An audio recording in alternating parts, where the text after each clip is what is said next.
नाज़रीन अस्सलाम वालेकुम, मैं हूं लियाकत राजपर। आज बात करेंगे सिंध में अंधेर नगरी चौपट राज।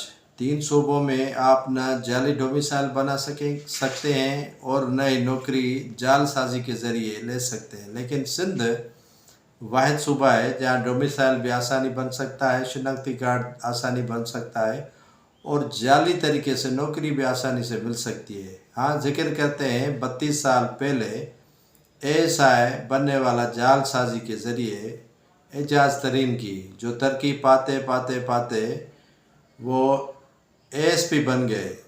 जब उनकी SSP की तरक्की नहीं हुई तो मौसूफ ने अपने मुकदमे को सर्विस ट्रिब्यूनल में चैलेंज किया। सर्विस ट्रिब्यूनल से पहले IG सिंध ने उनका प्रोफाइल चेक किया तो मौसूफ निकला ही जाली। अब कौन था जो इनको इतनी तरक्कियां देता गया कि मौसूफ ASP बन गए? सुनने में आ रहा है कि मौसूफ की जो ज़ाती ताल्लुकात थे वो यहाँ के सियासी शख्सियत से तमाम गहरे थे।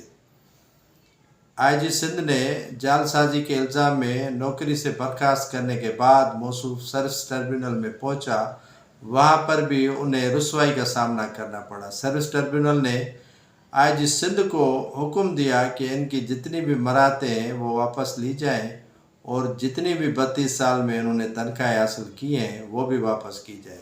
अब ज़रूरत तो उसे है नहीं, इतना तो कमा लिया है कि इनका आने वाले नस्लें भी खा सकते हैं, क्योंकि सिंध अफसरान के लिए सोने की चिड़िया होता है।